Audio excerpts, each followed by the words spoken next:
The nuclear flash painted the Montana sky crimson, as Commander Rigel Voss watched the alien Leviathan-class destroyer incinerate Denver through his cracked binoculars.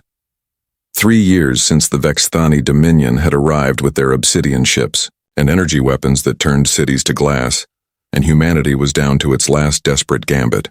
"Sir, we've got movement on the ridge," whispered Corporal Kaida Mercer, her weathered face streaked with ash. The former NASA engineer had traded her lab coat for combat fatigues when the aliens vaporized Houston, and her family with it. Voss lowered his field glasses. Below them, the Cheyenne Mountain complex buzzed with activity as the remnants of the American military prepared for Operation Prometheus. The name was fitting. They were about to steal fire from the gods, or die trying. "How many Vexthani?" he asked. 17 scout walkers moving fast. "They'll be here in 30 minutes. Voss nodded grimly. The aliens had been systematically hunting down every human stronghold for months, their bioscanners capable of detecting life signs through solid rock. But they'd made one crucial mistake. They underestimated human ingenuity born from pure spite. Deep in the mountain's bowels, Dr. Lysander Kane was putting the finishing touches on humanity's last hope. The theoretical physicist had been working around the clock since intercepting alien communications 3 weeks ago. Their translation algorithm had cracked the Vexthani language, revealing a terrifying truth. Earth was just a testing ground. The real invasion fleet, 2 million ships carrying enough firepower to crack planets, was already en route. "Gravitational resonance frequency locked," Kane announced to the command center, his voice hoarse from exhaustion. "The Nexus drive is ready."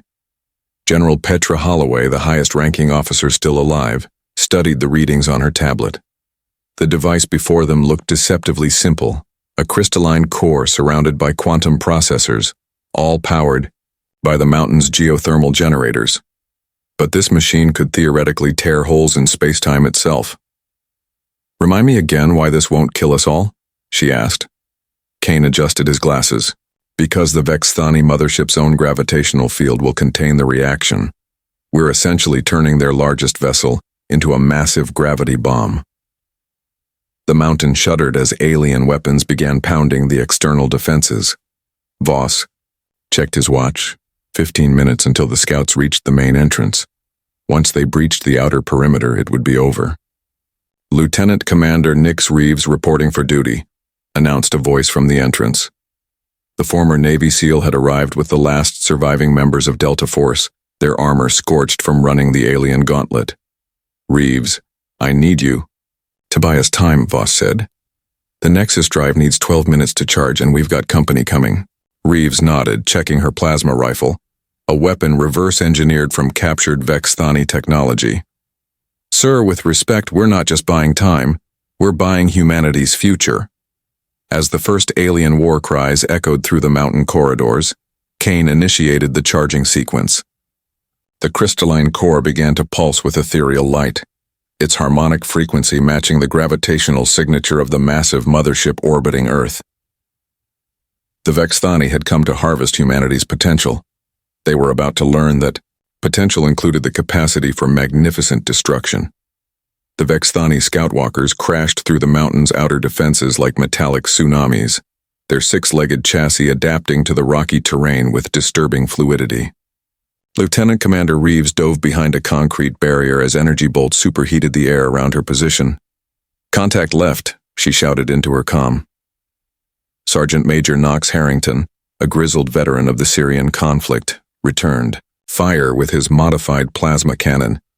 The weapon's cobalt beam punched through the lead walker's central processor, sending it crashing into the mountainside. "These things learn fast," Harrington grunted, reloading his weapon. "They're already adapting to our firing patterns."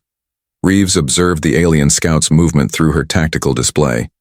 The Vexthani were unlike any enemy humanity had faced. Their individual intelligence networked through quantum entanglement, allowing them to share combat data instantaneously. But that same connectivity might be their weakness. "All units focus fire on the command variant," she ordered. "The tall one with the crystal arrays." Deeper in the mountain, Dr. Kane monitored the Nexus drive's charging progress while simultaneously analyzing the alien mothership's gravitational signature. The massive vessel, nearly 30 kilometers in length, hung in low Earth orbit like a mechanical moon, its surface crawling with docking bays and weapon emplacements. Charge at 40%, he reported to General Holloway. But we're detecting interference from the mothership's own quantum field generators. Holloway frowned at the readings. Will that affect the device? Actually, it might work in our favor, Kane replied, his excitement barely contained. Their quantum dampeners are designed to prevent spatial distortions near the ship, but if we can overload them... The mountain shook again as more alien reinforcements arrived. Through the security feeds, Voss watched Reeves's team execute a fighting retreat through the complex's labyrinthine passages. The Vexthani were relentless, their biomechanical forms seemingly tireless. "Sir, we've got a problem," Corporal Mercer announced from her position at the communications array. "I'm detecting massive energy buildup from the mothership. They're preparing to glass the entire mountain." Voss felt his blood freeze. The aliens had used their planet crackers to destroy every major city on Earth. If they deployed that weapon here... "How long do we have?" he asked. "Orbital bombardment in 8 minutes. The Nexus drive needs 4 more minutes to charge." The math was simple and terrifying. They wouldn't make it. "Reeves, fall back to the secondary perimeter," Voss ordered. "We're running out of time." "Negative, sir," came the reply through static. "We can hold them here.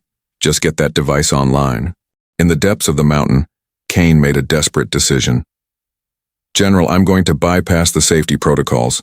We can reduce charging time by 60%, but..." "But what, Doctor?" "The quantum field will be unstable. There's a 30% chance the reaction will cascade back through our own gravitational field. We could tear the mountain apart." Holloway looked at the tactical display showing the mothership's charging weapons. "Do it." Kane's fingers flew over the control interface. The crystalline core's pulsing accelerated, its harmonic frequency climbing toward the resonance point. Around them, the mountain's structure groaned as gravitational waves rippled through solid rock. "Charge at 80%, Kane announced. 90, 95.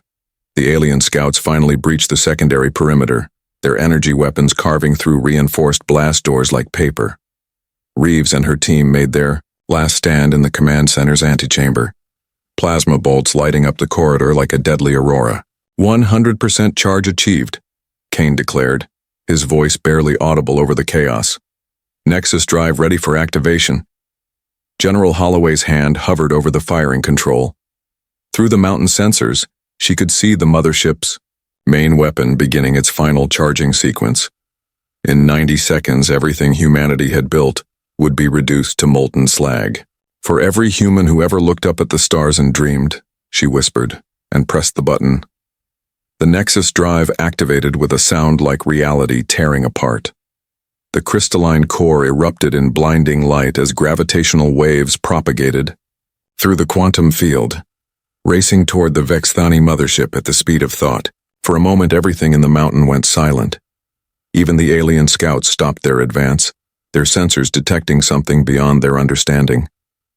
Commander Voss watched through the observation deck's reinforced windows as space itself seemed to bend around the massive alien vessel. The mothership's quantum dampeners, designed to prevent spatial anomalies, suddenly found themselves fighting against forces they couldn't comprehend.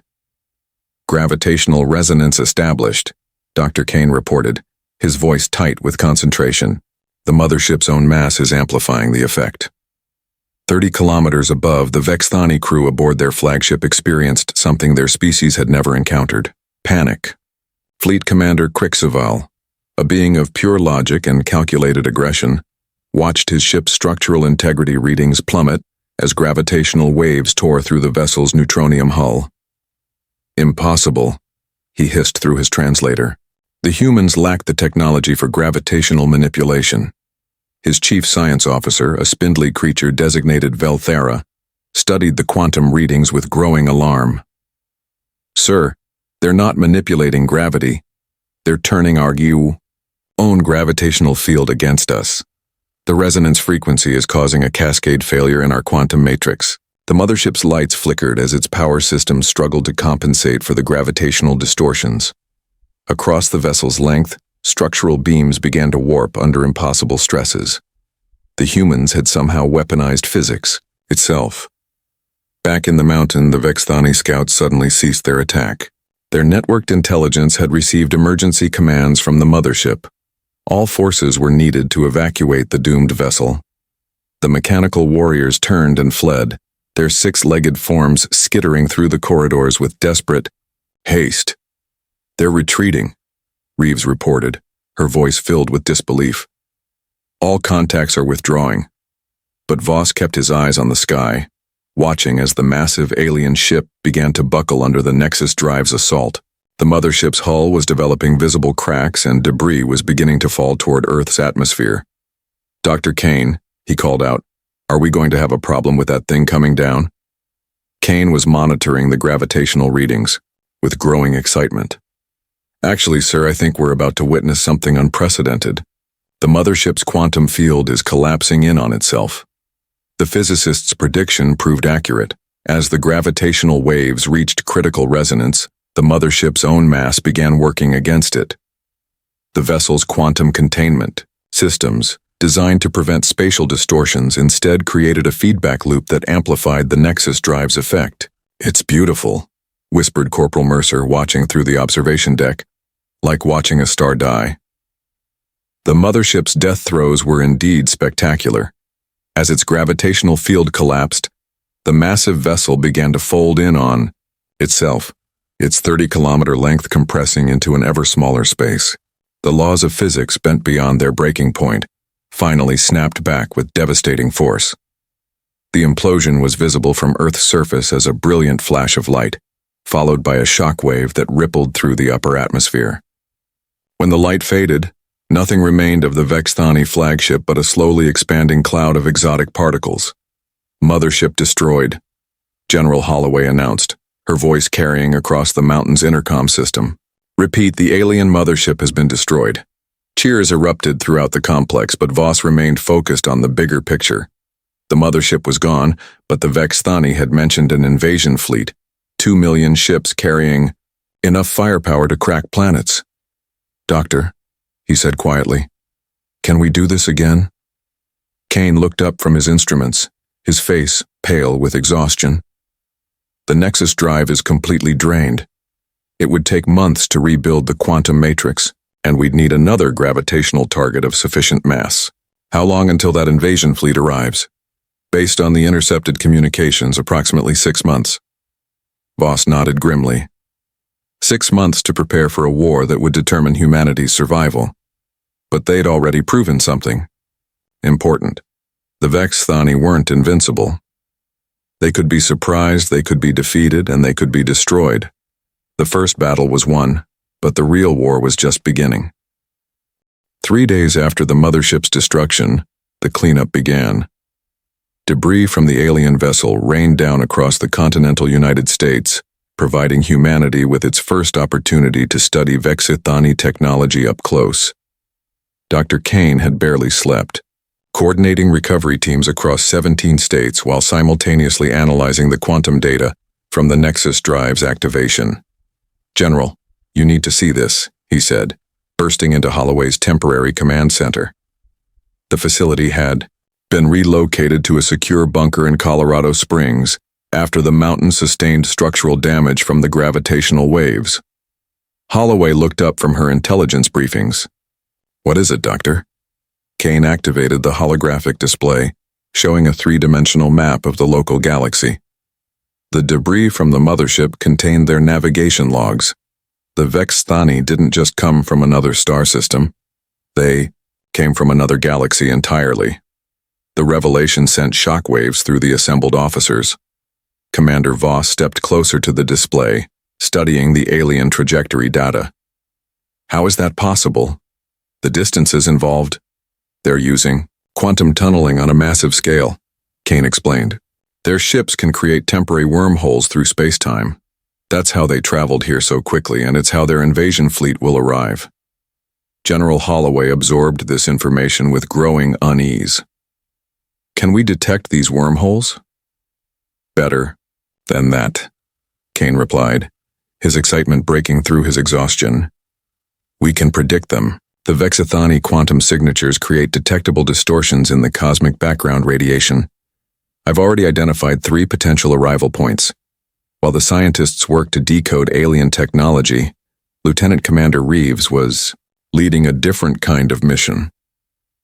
Her team had been tasked with investigating the Vexathani's ground operations, trying to understand why the aliens had bothered with planetary conquest when they possessed planet-killing weapons. "Sir, we found something," Sergeant Major Harrington reported from the ruins of Phoenix. The city had been one of the first to fall, its population harvested by the alien invaders. But now, with their scouts and collection vessels destroyed, the Vexathani facilities lay abandoned. Reeves studied the massive bioprocessing plant through her tactical scope. The structure was organic in appearance, its walls pulsing with bioluminescent veins. What were they doing here? Near as we can tell, they were extracting something from the population, Harrington replied. But not just killing them, they were keeping them alive during the process. The discovery sent chills through the resistance leadership. The Vexathani weren't just conquering worlds, they were farming them. But what were they harvesting? The answer came from an unexpected source. Captain Orion Vex, a former Air Force pilot who had been captured during the initial invasion, had somehow escaped from a Vexathani processing facility. He arrived at the Colorado Springs bunker more dead than alive, his body bearing the scars of alien experimentation. "They're not after our resources," he gasped, his voice barely audible. "They're after something else, something in our brains." Dr. Kane performed a full medical scan, revealing microscopic neural implants throughout Vex's nervous system. "These devices are designed to map neural pathways," he explained. "They're studying human consciousness itself." The implications were staggering. The Vexathani weren't just invading Earth. They were trying to understand what made humanity unique. But why? The answer came from the alien data cores. Working around the clock, Kane's team had finally cracked the Vexathani's central database. What they found changed everything. "The Vexathani are dying," Kane announced to the assembled leadership. "Their species has achieved perfect efficiency, perfect logic, perfect order, and in doing so they've lost the ability to innovate." General Holloway frowned. "I don't understand." "Creativity, General. The ability to think outside established parameters. Humans possess something the Vexathani lost millions of years ago. The capacity for irrational, impossible, brilliant ideas."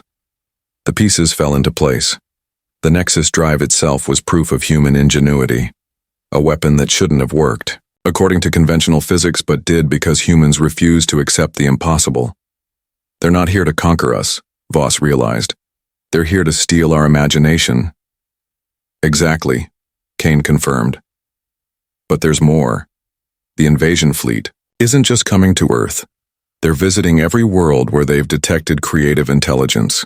Hundreds of species across the galaxy, all being harvested for their unique perspectives." The revelation transformed their understanding of the conflict. This wasn't just about human survival. It was about preserving the very concept of innovation across the cosmos. The Vexathani had become a plague of conformity, consuming creativity wherever they found it. But they'd made one crucial error in their calculations. They'd assumed that harvesting human ingenuity would be like any other resource, extraction. They'd failed to account for humanity's greatest strength, the ability to fight impossible odds with impossible solutions. As Kane initiated the construction of a new, more powerful version of the Nexus drive, one fact became clear. The Vexathani had picked the wrong species to mess with. The abandoned Boeing facility outside Seattle had become humanity's most secret weapon. In the 6 months since the Mothership's destruction, Dr. Kane had assembled a team of the world's most brilliant minds. Physicists, engineers, and military strategists united by desperation and an absolute refusal to accept defeat. "Show me what we're working with," Commander Voss requested as he toured the facility with General Holloway. The cavernous space buzzed with activity as scientists worked on devices that shouldn't exist according to any known laws of physics. Dr. Kane gestured to the first station, where a team led by former MIT professor Xanthi Okafor was assembling something that looked like a crystalline spider. Quantum web mines, he explained. They create localized tiers in space-time. Any ship passing through the affected area gets pulled into a pocket dimension. Voss studied the device skeptically. Does it work? We tested it on a captured Vexthani scout ship, Okafor replied, her voice carrying a hint of pride. The vessel simply ceased to exist in our reality. Whether it was destroyed or merely displaced, we can't say. At the next station, teams were working on what appeared to be metallic seeds. Gravity bombs, Kane continued. Each one contains a microsingularity held in quantum suspension. When activated, they create localized gravitational anomalies that can crush even the largest alien vessels.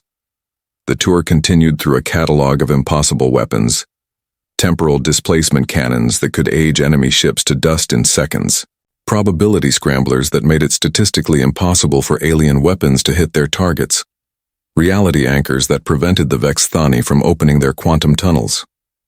How is any of this possible? Holloway asked. It shouldn't be, Kane admitted. But that's the point. Human creativity doesn't follow logical parameters. We've stopped trying to understand the universe's rules and started breaking them instead. The weapons were being deployed across the solar system by teams of volunteers who had embraced humanity's new philosophy of impossible warfare. Lieutenant Commander Reeves led the Jupiter installation project, placing reality anchors near the gas giant's major moons. The devices would prevent the Vexthani from using Jupiter's gravitational field to open large-scale quantum tunnels. Installation complete, she reported from Europa base. The anchors are online and holding steady. Similar operations were underway throughout the solar system. Teams had placed quantum web mines in the asteroid belt, creating invisible trap fields that would ensnare any approaching invasion force. Gravity bombs had been positioned at the Lagrange points, ready to create crushing distortions in space itself. But the centerpiece of humanity's defense was the Nexus Array, a network of 73 enhanced Nexus drives positioned around Earth. Unlike the original device, these were designed to work in concert, creating a gravitational storm that could tear apart entire fleets. The Vexthani are expecting to face the same species they encountered before, Kane explained during the final briefing. They're planning for conventional resistance, maybe some captured alien technology turned against them.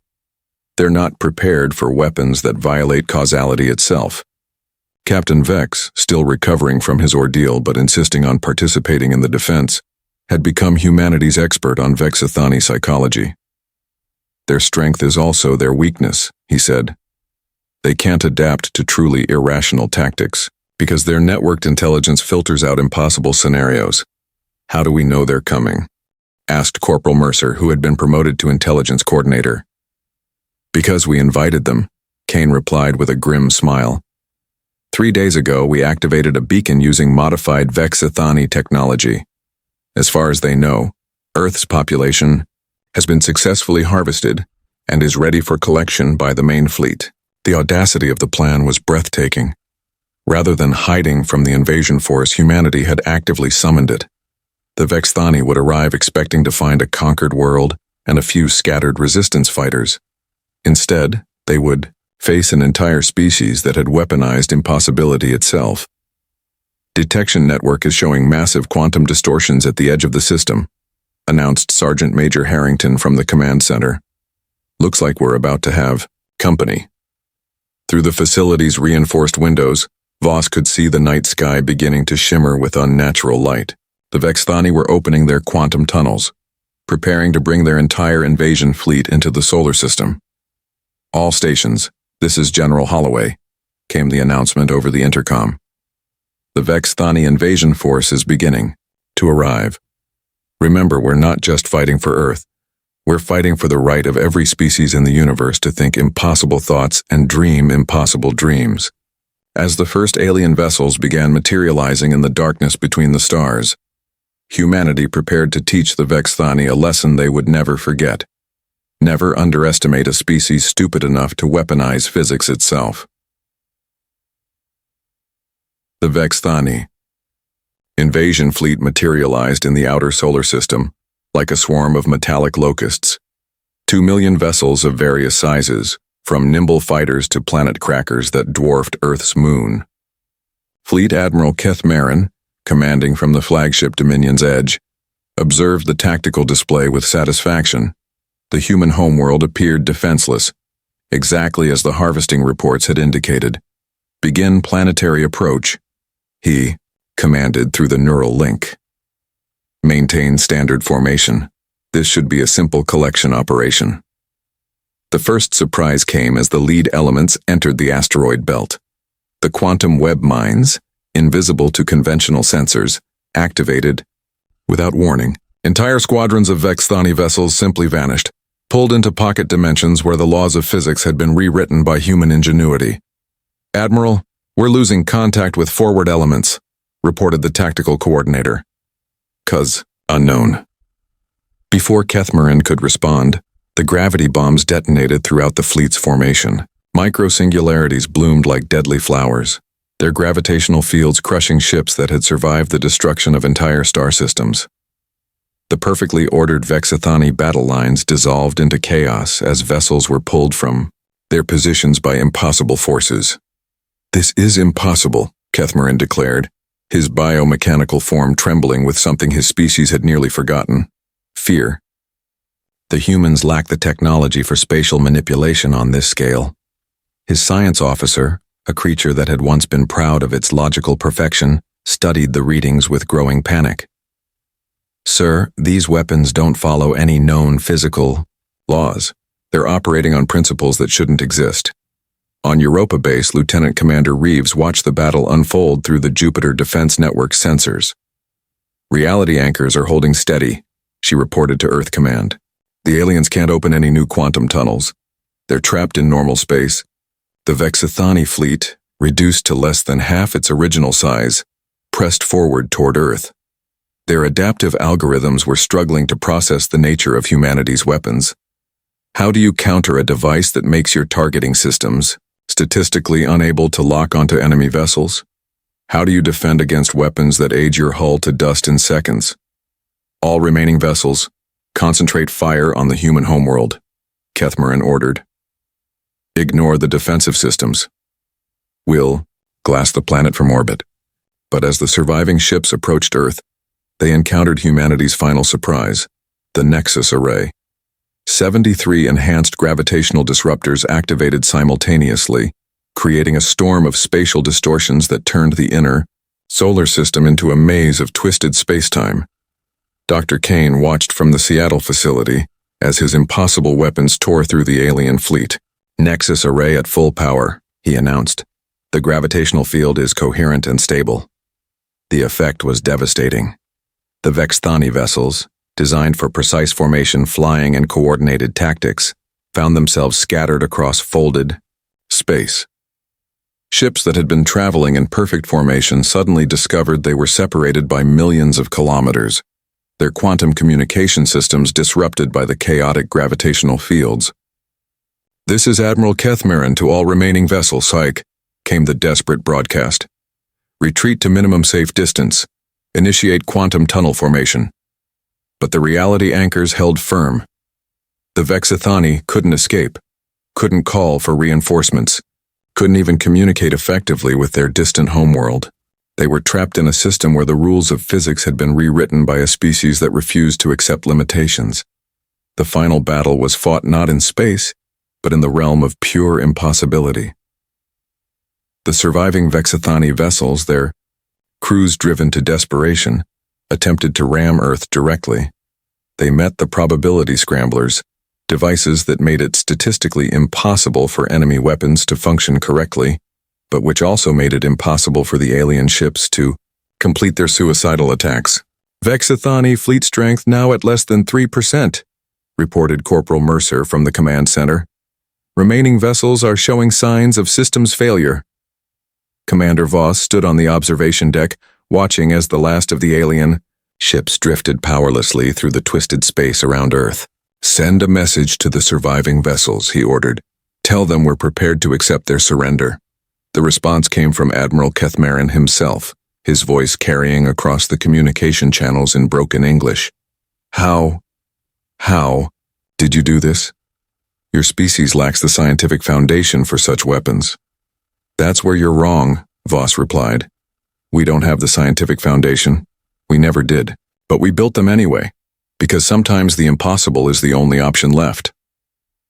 The Vexthani, faced with the complete collapse of their invasion fleet, had no choice but to surrender. The surviving crews were taken to processing facilities, not for harvesting, but for the first cultural exchange in galactic history. They would learn about human creativity, while humans would gain access to Vexthani knowledge of other threatened species. Within a year, Earth became the center of a new galactic alliance, the Impossible Coalition. Species that had been marked for harvesting were contacted and offered humanity's most precious gift, the knowledge that the universe's rules were more like suggestions, and that true innovation came from being too stubborn to accept defeat. Dr. Kane, now bearing the title of Chief Impossibility Officer, established the Quantum Academy on Mars. Students from across the galaxy came to learn the human art of weaponizing physics, of turning imagination into reality, of making the impossible merely improbable. The Vexthani, their species slowly learning to dream again, became humanity's most dedicated students. They had spent millions of years perfecting efficiency, but the humans taught them something far more valuable: the courage to be magnificently, beautifully, impossibly wrong. And in the deepest archives of the Quantum Academy, a simple plaque bore the motto that had saved not just humanity, but the very concept of creativity itself. If it can't be done, do it anyway. If it shouldn't work, make it work. If it's impossible, make it inevitable. The Vexthani had come to harvest human imagination. Instead, they learned to imagine for themselves, and across the galaxy, on 1,000 worlds where impossible weapons now defended impossible dreams, the universe became a far more interesting place.